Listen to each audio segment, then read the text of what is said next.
XHU 98.1 FM, en la zona centro de la ciudad y puerto de Veracruz, Veracruz, República de México, la U de Veracruz.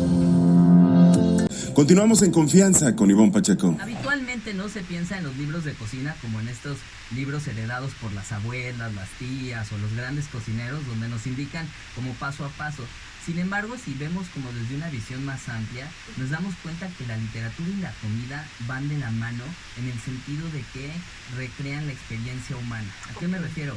La buena literatura mueve los sentidos, ¿no? La vista, el olfato, el tacto, el gusto. Y ni qué decir de la comida, y más si es la comida mexicana, claro que nos remonta al gusto, a la vista, al olfato, al tacto. De hecho, Octavio Paz tenía una frase que dice: es más fácil tener una buena cocina que una gran literatura. Entonces, haciendo un poco semejanza, pero van muy vinculados el quehacer, digamos que tanto literario como gastronómico, porque si no tuviéramos, digamos que esa herencia escrita, literaria del pasado, hoy no sabríamos algunas recetas, ¿no? Que se hubieran perdido, digamos que ahí en el camino de los años. Afrodita, de Isabel Allende. Esta autora chilena nos regala un recetario, pero un recetario que va a hablar de lo erótico, de lo pasional. Y cuando uno se pelea con alguien y se agarran, como dicen popularmente, del chongo, haya una sopa de reconciliación.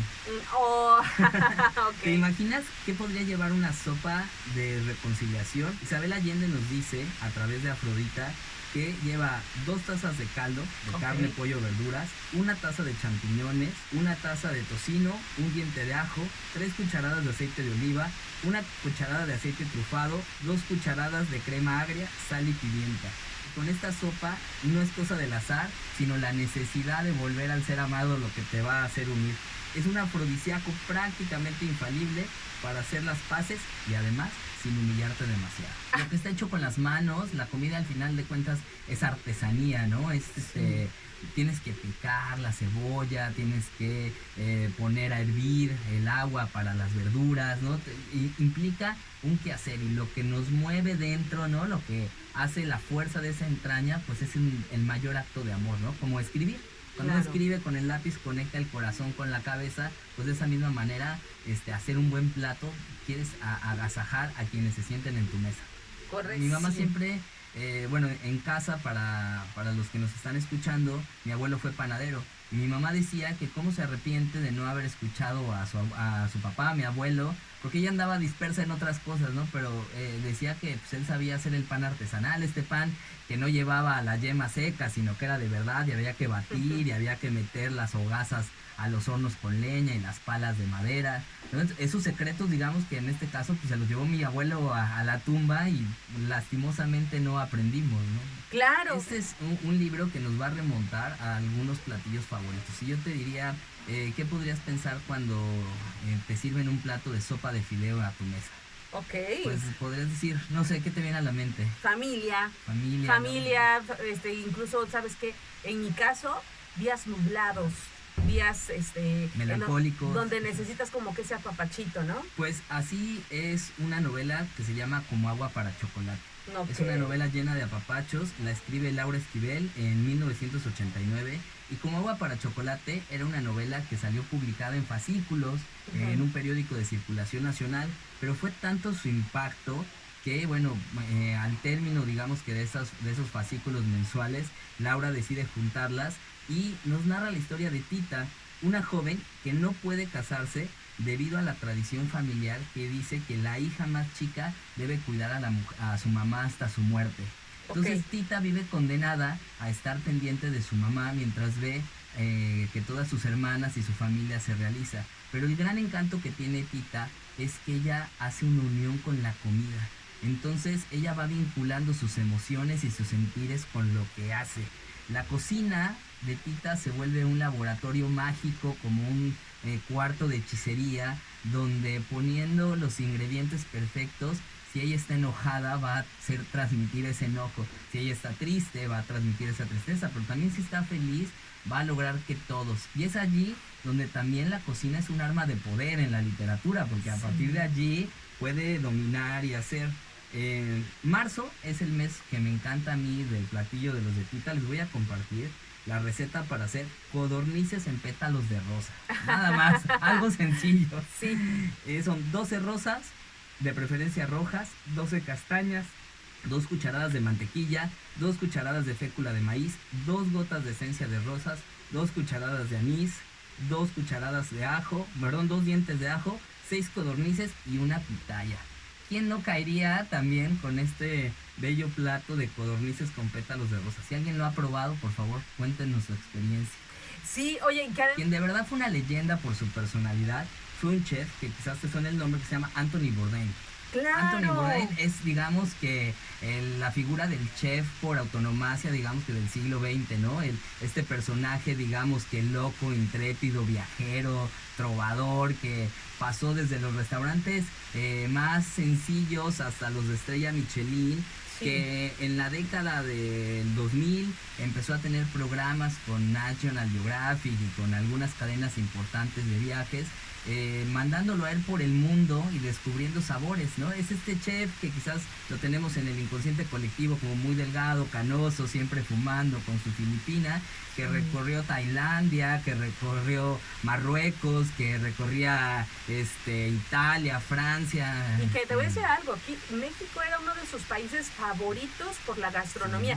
Sí. Incluso recuerdo que no sé si es en Oaxaca, donde había un restaurante en Huatú, híjole, se me está escapando el dato, pero donde él visitaba algunos restaurantes, por decir restaurantes, pero en realidad eran, sí, como locales, ¿no? Locales, changarros. Sí, muy modestos, pero él con ese paladar y conocimiento que tenía, reconociendo los sabores que tenemos, claro, aquí en nuestro país en la gastronomía. Fíjate que creo que actualmente él, a pesar de que ya está en otro plano, sí.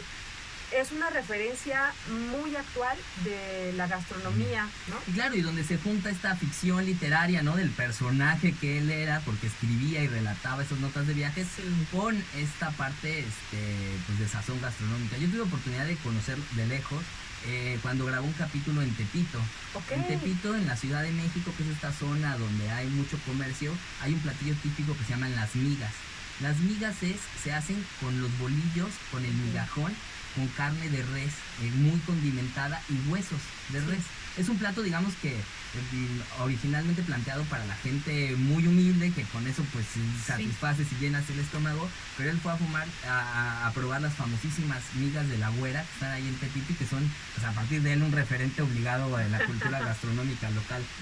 Dice Mauricio Wincental que la diferencia entre un viajero y un turista es esa, ¿no? El viajero es el que se atreve a probar lo local fuera del restaurante ordinario, ¿no? Y el turista es el que va, digamos, que sigue estas listas y sigue estos recorridos a pie, ¿no? Hay que ser turistas, digamos, para la practicidad de armar el viaje, pero viajeros a la hora de estar en las ciudades. Y la gastronomía es ahí donde se mezcla, ¿no? Si uno sale a algún lugar, el primer paso es este platillo, ¿no? Y además, no solamente a través de los platillos, no solamente conoces el lugar, te conoces a ti mismo, ¿no? Es donde te voy a decir cuál es tu platillo favorito y te diré quién eres, ¿no? Sí. Quiero hablar de un libro que es fascinante para aquellos que les gustan los thrillers policíacos, de intriga, del poder, y es el libro La cocina de la mafia. Cocina italoamericana, escrita por Joe Cipolla.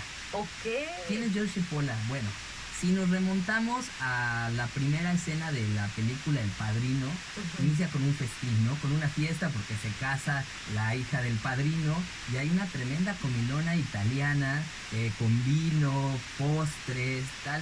La mafia, que tuvo una gran injerencia en la década de los 20 a los 40 en Estados Unidos y en el mundo, un aderezo principal que tenía era la buena mesa. Okay. ¿No? Podemos ver series como Los Intocables, ¿no? En donde eran estas grandes mesas llenas de langostas, de filetes, de buenos vinos, bacanales de fiestas. Pues la mafia siempre ha estado rodeado del tema de la literatura y de la gastronomía. En este libro, Joe Cipolla nos da 12 menús de la auténtica mafia porque él perteneció a ella. Oh, okay. Entonces uno se pone a leer este libro y se siente así Andy García, Kevin Costner, Sean Connery, en esta que fueron personajes de esta película de Los Intocables, y te sientes en esa mafia rodeado de las grandes estrellas, de las grandes actrices, donde incluso sabemos que en esas mesas, por ejemplo, Giuseppe Garibaldi, que fue uno de los autores de la independencia italiana, se sentó con los mafiosos a degustar langosta a la mantequilla para tomar decisiones, ¿no? Acerca de la... Sí, te escucho. No, decía, dicen que Frank Sinatra también le obligaron a comer una pierna de cordero porque él no comía carne allí con los mafiosos, ¿no? La mesa para la mafia es un punto clave, y la cocina y lo que de allí se desprende es valiosísimo. México de adentro hacia afuera. Él es un libro escrito por el chef Enrique Olvera. ¿Quién es Enrique Olvera? Bueno, es uno de los chefs que tiene un restaurante en México que se llama Puyol.